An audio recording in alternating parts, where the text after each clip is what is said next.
Et c'est avec vous, Anna Gasse, qu'on va faire un tour d'horizon de toutes les bonnes manières, de toutes les astuces pour bien recevoir. Je rappelle que vous avez fondé le blog Apprendre les bonnes manières. Je suis très curieux de savoir, c'est quoi pour vous l'art de recevoir ? L'art de recevoir. Donc, on réduit souvent ça à un ensemble de règles. Mais avant tout, c'est qu'il y ait une bonne ambiance à table, une bonne ambiance lors d'un anniversaire, lors d'une fête, d'une réception. Et les hôtes, les maîtres de maison sont là pour cela. C'est quoi le but ? Le but, c'est de bien s'entendre, avoir une bonne atmosphère. Pacifier ? Pacifier, exactement. Pacifier les mœurs, pacifier la société. Et les règles d'étiquette sont juste là pour poser quelques balises. C'est les règles du jeu. Comme ça, on sait comment jouer et on peut tous jouer ensemble. Où est-ce que vous les avez apprises, les bonnes manières, si ce n'est pas indiscret ? Du tout. À la maison, essentiellement à la maison et dans les manuels de savoir-vivre. J'en ai des dizaines maintenant. Et alors, je suis d'origine étrangère. Vous êtes né en Pologne ? Exactement. Et vous êtes arrivé en France, vous aviez quoi, 2 ans ? Exactement. Je suis arrivée à l'âge de 2 ans et une volonté très forte de s'intégrer. Les bonnes manières relèvent de la diplomatie. Ce n'est ni politique, ni religion, on est au-delà. Et justement, les bonnes manières sont là pour s'intégrer. Vous diriez qu'elles vous ont aidé à vous intégrer, à bien vous intégrer ? C'est évident. Autant à l'école, au primaire, au collège, au lycée, à l'université, avec des employeurs, avec les parents de mes amis, au quotidien, oui. Vous voulez en savoir encore plus, j'en suis sûr, sur l'art de recevoir, de bien savoir dresser une table. Regardez, on a plein d'infos pour vous, les amis. Mes beaux-parents très tradis viennent dîner et je sais même pas dresser une table. Oh l'angoisse! Moi je me mélange toujours dans les règles. 92% des Français trouvent important de transmettre les bonnes manières à table. Si côté étiquette, vous avez des lacunes et que vous avez convié à dîner la baronne, voici le b.a.-ba d'une table bien dressée. Pour l'anecdote, on dit dresser car au Moyen-Âge, on prenait son repas sur des planches posées sur des tréteaux. Primo, pour être à l'aise, la baronne et vos invités devront jouir d'un espace minimum de 60 cm. Le couteau doit être disposé à droite de l'assiette, tranchant vers l'assiette, ça évite de se blesser. La fourchette se place donc à gauche, les pointes vers la nappe. Si vous étiez en Angleterre, les pointes seraient vers le haut. La cuillère à potage se place à droite du couteau, creux vers la table. Ne placez pas d'emblée les couteaux à fromage et les fourchettes à dessert. Erreur fatale, ils seront posés sur les assiettes au moment où ils seront utilisés. Et si pour épater la baronne, vous sortez d'autres couverts, par exemple pour le poisson, la viande rouge, les escargots, disposez-les par ordre d'utilisation. Les premiers utilisés à l'extérieur. Question verre, le verre à eau, le plus grand, se place à gauche. Suivent à sa droite le ou les verres à vin, si vous régalez la baronne en rouge et en blanc. Mais au-delà de ces règles, dites-vous que savoir recevoir, c'est avant tout mettre à l'aise vos convives. N'oubliez pas d'amuser la baronne. Anna, est-ce que vous êtes d'accord avec ça ? Est-ce que pour vous, savoir recevoir, c'est d'abord amuser les autres et puis amuser bien sûr la baronne ? Oui, et pas seulement la baronne, sa belle-mère aussi, ses cousins, ses amis et ses voisins. Est-ce que les bonnes manières sont réservées à une certaine élite, à un certain milieu ? Absolument pas. C'est l'image qu'on en a ? On a 2 travers avec ça. Le premier, c'est réduire les bonnes manières à une élite sociale, économique, enfin une aristocratie. C'est faux. Les bonnes manières, c'est pour tout le monde.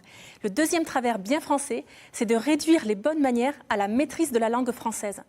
Et là, c'est très dangereux parce que ça élimine tous les immigrés qui veulent réellement s'intégrer. Mais jusqu'à la fin de leur vie, ils ne vont pas maîtriser le français ni à l'oral ni à l'écrit de façon parfaite. Et de plus, ça élimine bon nombre de Français qui ne maîtrisent pas leur propre langue. Donc non, les bonnes manières, c'est pour tout le monde. Alors, on va essayer d'être très pratique. On va peut-être oublier le déjeuner avec la reine, parce qu'on ne déjeune pas tous les jours avec elle, on est d'accord ? Voilà. On va plutôt penser à une soirée entre amis. Imaginez, Maryse, Philippe et moi, on vient chez vous, vous nous invitez, vous allez nous donner toutes les bonnes manières à connaître. D'abord, on arrive à quelle heure ? Vous allez arriver avec un petit quart d'heure de retard. Ah, c'est un phénomène assez nouveau, ça. Parce qu'il y a encore 140 ans, en 1879, il fallait venir un quart d'heure à l'avance. Une invitation à 20h signifiait venir à 19h45 parce que tout le balai des domestiques, des valets, le maître d'hôtel, tout était chorégraphié pour qu'on se mette à table à 20h. Donc il fallait que tout le monde soit réellement assis à 20h et on arrivait avec 15 minutes d'avance. Aujourd'hui... C'est fini ça ? C'est fini. Non, non. On peut être en retard, ça tombe bien parce que oui. Philippe est souvent en retard. Oui, c'est ça, vous savez, c'est ce qu'on appelle le quart d'heure périgourdin, Philippe. Je ne connaissais pas le quart d'heure périgourdin. Mais... Non, vous allez venir avec 10-15 minutes de retard maximum. Qu'est-ce qu'on amène ? Est-ce qu'on amène des fleurs ? Est-ce qu'on apporte une bonne bouteille ? Bonne idée. Les fleurs, la bouteille, des chocolats, la petite gourmandise locale, oui.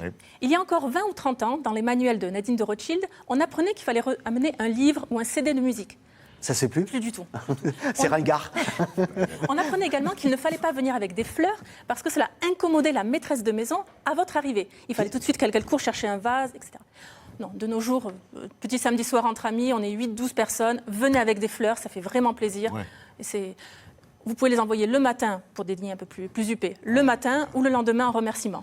Mais sinon, venez le samedi soir avec des fleurs. Alors, comment on se place à table? Comment vous allez nous placer? Le placement à table, c'est Très tout un art. important. Oui. Alors, il y a encore des règles.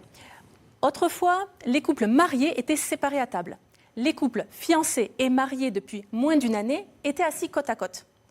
De nos jours, tous les couples se placent les uns à côté des autres. On essaie de respecter l'alternance homme-femme, ce n'est pas toujours facile. Alors, je ne sais pas vous, mais moi, à chaque fois, j'ai l'habitude de dire bon appétit à tout le monde, à tous mes amis. Oui. Est-ce que ça se fait? Oh, évitez. J'ai peur que si on vous souhaite un bon appétit, répondez, remerciez, mais évitez de le souhaiter. Maryse, vous saviez que ça ne se faisait pas, qu'il ne fallait pas le faire. En revanche, alors, comment on doit se tenir à table? Est-ce qu'on peut mettre les coudes sur la table? Bon réflexe, exactement. Ça redresse tout de suite. Le premier de la classe, dis donc. Un chat devant, une souris derrière. Donc c'est la distance que vous avez entre la table et vous. On ne s'adosse pas, on ne s'appuie pas, on n'est pas accoudé non plus. Également, il y a une évolution du savoir-vivre. Autrefois, il ne fallait absolument pas poser les coudes sur la table. Les enfants, c'est toujours interdit. Mais on remarque dans les manuels sur les 60 dernières années des petites progressions. Les femmes ont pu poser les coudes sur la table avant le service de l'entrée et après le café. Petit à petit, on a toléré au dessert également. À vrai dire, maintenant, les hommes aussi peuvent placer les coudes sur la table juste avant que les plats n'arrivent ou tout à la fin. Donc, petite tolérance, voilà, on va gagner du terrain ainsi. Bon, pour les enfants, c'est éliminatoire? Non, jamais. Alors, on ne peut pas ne pas parler, bien sûr, des couverts, comment on place les couverts. Et justement, à ce propos, on a un témoignage, c'est celui de Constance. Constance est la propriétaire du château de Cheverny. Ben oui, on est comme ça, ensemble c'est mieux. On ne se refuse rien et on l'écoute. Alors voilà, j'ai mis la table aujourd'hui pour fêter les 18 ans de notre fils.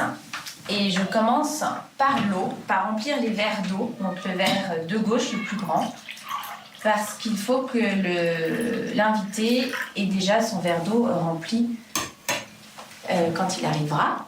Une femme, a priori, ne doit jamais se servir de boisson seule, donc il faut qu'il y ait suffisamment de carafes à proximité pour que les hommes puissent servir leur voisine facilement. Est-ce que vous êtes d'accord avec Constance? Totalement d'accord, oui. L'eau d'ailleurs. Donc, autrefois, l'eau fraîche devait être servie juste avant de passer à table. Mais de nos jours, nous n'avons plus de domestiques. Monsieur et madame tout le monde, non, on fait avec ce qu'on a. Donc, c'est un petit ballet qu'il faut vite chorégraphier avec son mari lorsqu'on finit l'apéritif. J'aime bien le terme de chorégraphier, de ballet. C'est exactement ça. Ça met la pression en même temps, non? Ça devient assez naturel très rapidement. On apprend progressivement.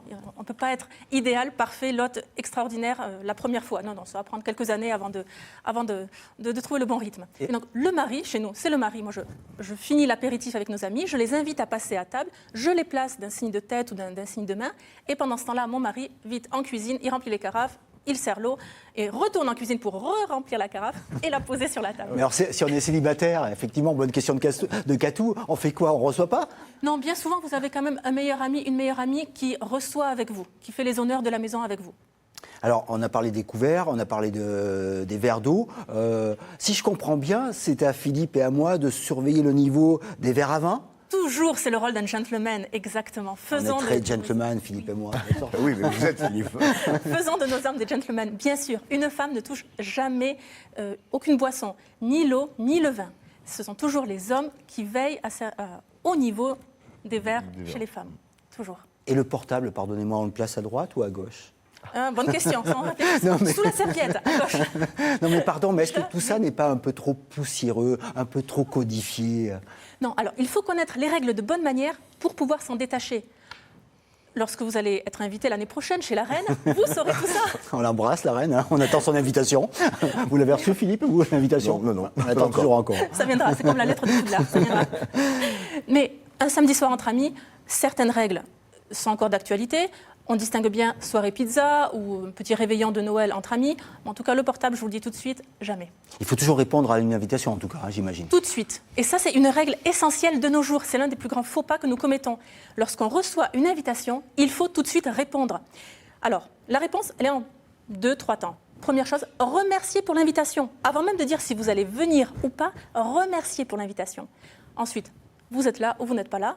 Si vous ne savez pas, engagez-vous à répondre en temps et en heure. C'est vous qui allez revenir vers votre hôte. Et enfin, la troisième partie essentielle, l'SMS de château. C'est-à-dire, 24 heures après la réception, vous devez remercier votre hôte. On a une question d'Éric pour vous, on l'écoute. Comment faire lors d'un dîner ou d'une soirée lorsqu'une personne mobilise la parole en faisant les questions et les réponses? Merci. Éric, on voit très bien de qui vous voulez parler. On a tous connu le relou de service dans une soirée. Mais comment on fait pour le couper, pour empêcher ce monologue? Alors, il faut donner au bavard ce dont il a besoin. Il a besoin d'admiration, de public, d'amis. C'est ce qu'il faut lui donner. Il faut le sauver, vous voulez dire? Non, il faut... Alors, pour couper le bavard, il ne faut surtout pas violemment le heurter, parce qu'à ce moment-là, vous êtes plus malin, plus méchant que lui. C'est vous qui allez être le malin, le méchant. Or, vous savez bien que la pire des impolitesses consiste à faire remarquer à quelqu'un son impolitesse. Donc non, donnons-lui ce qu'il faut. Sans aucune ironie, sans aucune malice, abonder dans son sens. Quelques phrases comme « c'est extrêmement intéressant ce que vous dites »,« je suis admirative de votre savoir ». Ah, vous prenez le contre-pied. J'ai jamais entendu quelqu'un maîtriser un sujet autant que vous. Qu'est-ce qui va se passer? Au bout de 3 minutes, il arrête de parler et il va s'intéresser à son admirateur. Dernière question, on revient à notre dîner. Imaginez-vous, Maryse est déjà rentrée chez elle, nous on n'arrive pas à rentrer, on fait toujours les fins de soirée avec Philippe. Comment vous allez vous débarrasser de nous en quelques mots? Comment écourter une soirée? Voilà, c'est ça. Nadine de Rothschild préconise d'offrir un jus de fruits à ses invités sur le coup de 1-2 heures du matin. Bon, sauf que justement, dans les années 2010-2020, plus personne ne connaît ce code. Qu'est-ce que vous préconisez, vous, alors? Lâchez les chats, venez en pyjama, maillez ostensiblement, c'est contagieux. Merci mille fois, en tout cas, Anna, pour tous ces bons conseils et cet art de savoir vivre.